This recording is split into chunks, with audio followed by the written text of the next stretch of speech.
kita tahu bahwa mereka kagak bisa dapat duit lagi kalau ini terbongkar. Kalau informasi kesehatan ini terbongkar, bahwa kita hanya gara-gara sakit gara-gara makannya terlalu asam. Iya, mereka nggak bisa dapat duit dong.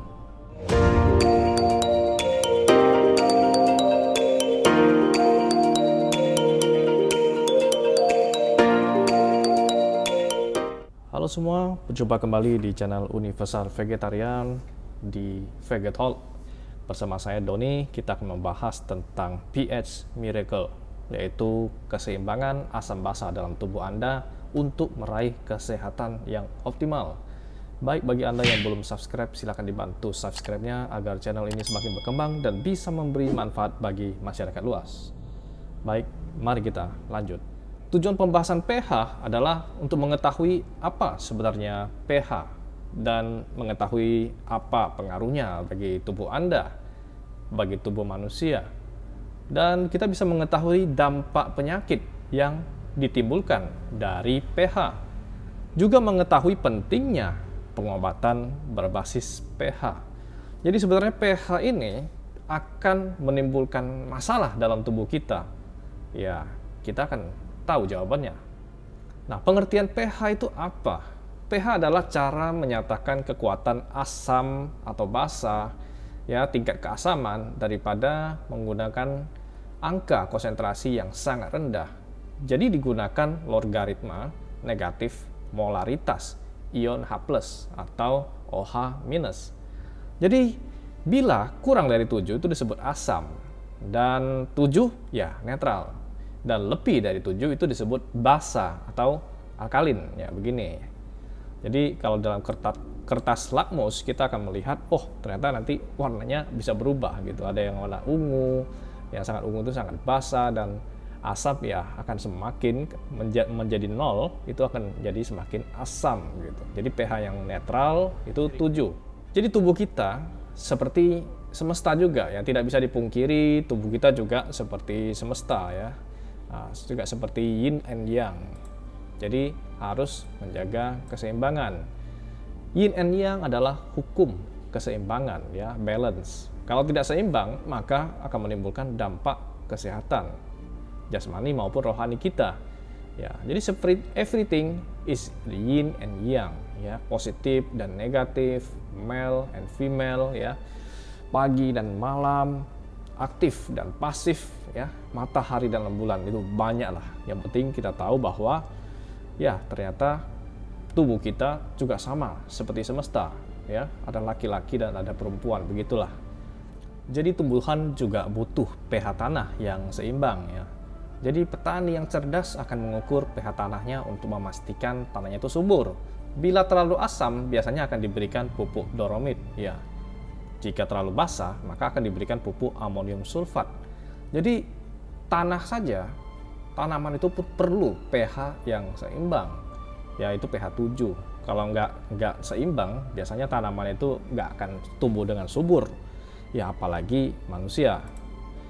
Jadi penyakit itu masuk melalui makanan, ya, sakit jantung dan segala macam, itu tergantung apa yang kita makan.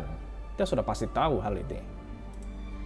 Jadi makanan itu juga mengandung pH yang berbeda ya, seperti ya Anda lihat di sini, kalau minuman berkarbonat ya, kopi, daging, bir, dan ya ini semuanya pH-nya agak asam. Jadi kalau terlalu banyak yang sebelah sini akan menimbulkan masalah, dan yang sebelah sini ya alkalin ya, sebelah kanan itu pH-nya di atas 8, 9 dan 10. Itu seperti buah-buahan lah, apple, lemon, tomat, seledri, teh hijau, brokoli, wortel, semangka, ini sangat baik bagi tubuh kita. Nah, jadi kalau kita banyak minum air, ya akan juga membantu untuk menyeimbangkan pH kita. Jadi daging itu memang bersifat acid ya, bersifat asam. Jadi ya kita tahu saja 99% manusia Indonesia adalah meat eater, pemakan daging ya. Dan hanya 1% yang vegetarian dan vegan, yaitu pemakan sayur. Jadi sudah jelas siapa yang lebih sehat ya. Nah, ini bagian sebelah sini ini acid ya, terlalu asam itu, yaitu ya produk dari daging-dagingan, ikan, ya, dairy, yaitu susu dan keju, ya, gula juga, grain, ya, termasuk roti, kopi, teh, coklat, dan minuman-minuman alkohol dan ya soda gitu. Jadi kita perlu yang selama ini, yaitu yang alkalin ini kita kurang pastinya, yaitu makan sayuran, ya, buah-buahan, kita kurang sekali gitu. Makanya ini yang karena itu lebih banyaklah kita mengkonsumsi makanan yang banyak alkalin, yaitu ya seperti ini, alpukat, ya, bell pepper. Anda bisa save ini video agar Anda bisa juga catat video ini. Kalau saya jelaskan satu persatu terlalu lama. Baik, bila Anda sakit, ya dokter akan selalu mengatakan hal ini, ya. Kata dokter itu, ya banyak-banyak makan sayuran dan buah-buahan. Ya maksudnya Anda itu terlalu asid, Anda terlalu asam. Jadi harus makan yang alkalin, ya, yang agak basah. Jadi sakit itu hanyalah reaksi akibat terlalu asid atau asam. Nah, jadi inilah yang menjadi masalah. Kalau kita sakit, ya kita berarti udah terlalu asam. Kita harus cari makanan yang basah, bukan mencari obat. Nah, ada satu kata dari seorang pendapat hadiah Nobel, yaitu Dr. Otto Warburg, ya, tahun 1931, yang mengatakan itu tidak ada penyakit, ya, termasuk kanker sekalipun, yang bisa eksis di dalam alkaline environment, yaitu di dalam lingkungan yang basah, yang pH-nya itu tinggi. Nah, jadi ini sangat menjadi kontroversi, ya. Nah, karena kanker itu adalah tubuh kita terlalu asid, terlalu asam. Ya, darah terlalu asam tidak akan bisa mengikat oksigen, sehingga mekanisme tubuh kita akan kacau balau. Jangan heran bila info yang tidak menguntungkan bagi industri farmasi akan dibantah oleh mereka. Nah, jadi ini akan banyak dibantah oleh mereka. Nah, kita lihat saja akan banyak kalau Anda search di Google, ya, jangan heran mereka akan membantah hal ini, mengatakan ini info fake, ini false. Ya, ini menyesatkan dan begitu. Karena kita tahu bahwa mereka kagak bisa dapat duit lagi kalau ini terbongkar. Kalau informasi kesehatan ini terbongkar bahwa kita hanya gara-gara sakit gara-gara makannya terlalu asam. Iya, mereka nggak bisa dapat duit dong. Jadi, acid itu merusak tubuh kita, guys, ya. Ya, pada paru-paru kita bisa batuk, sesak napas, lalu dibilang corona, guys. Ya, pada jantung kita bisa stroke, ya, penyakit jantung. Pada otak kita bisa Alzheimer atau pikun. Dan pada liver bisa kanker atau bisa juga batu ginjal. Dan pada usus bisa menurunkan kemampuan menyerap nutrisi sehingga berat badan bisa turun dan lain-lain. Itu semua penyakit berasal dari pH kita terlalu asam. Baik, kita akan dengarkan dulu penjelasan dari Dr. Robert Young, ya. Is lactic acid. And so we find lactic acid very common in degenerative diseases, particularly cancer. Lactic acid is present. And also what Enderlin and Dr. Blecker would suggest is that mold is always involved in cancer. Now they looked at that as a primary infection, as if it was the mold that was causing the cancer. Later I diverted from that particular etiology as I did more of my research and kept questioning, you know, is it the mold? Is it the bacteria? Is it the yeast that's causing these health challenges? Or are these just manifestations of cellular transformation and a symptom of cellular breakdown based upon a change in the internal environment? So the internal environment became then very, very important.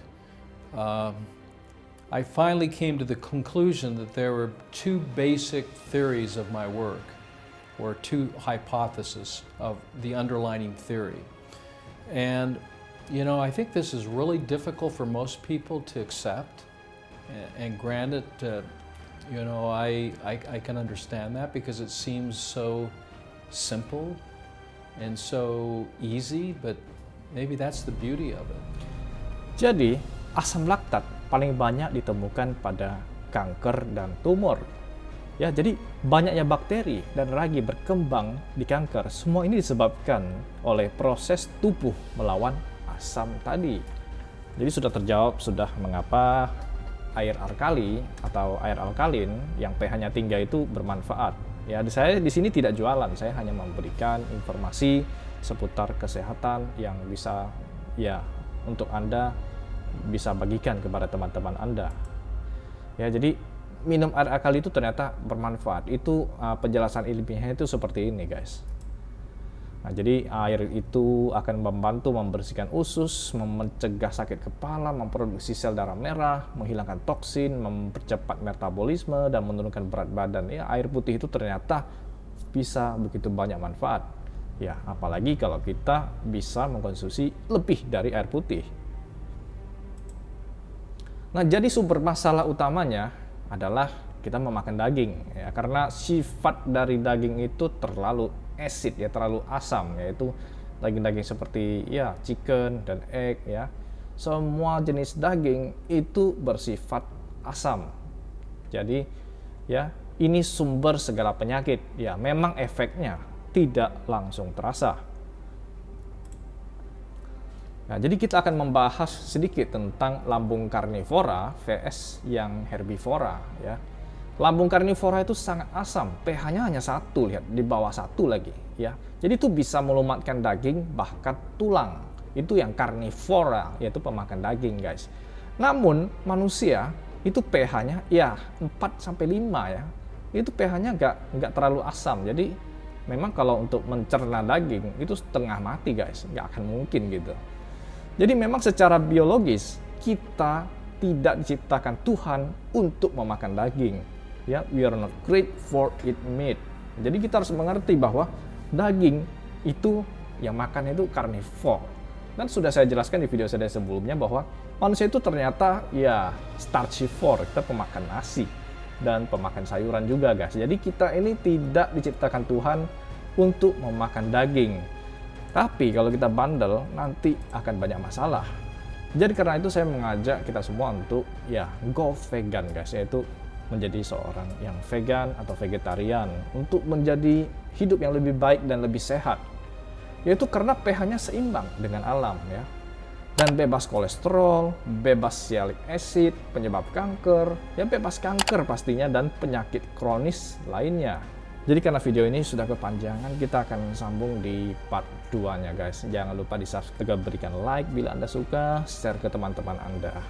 Baik, guys, saya Doni, sampai jumpa.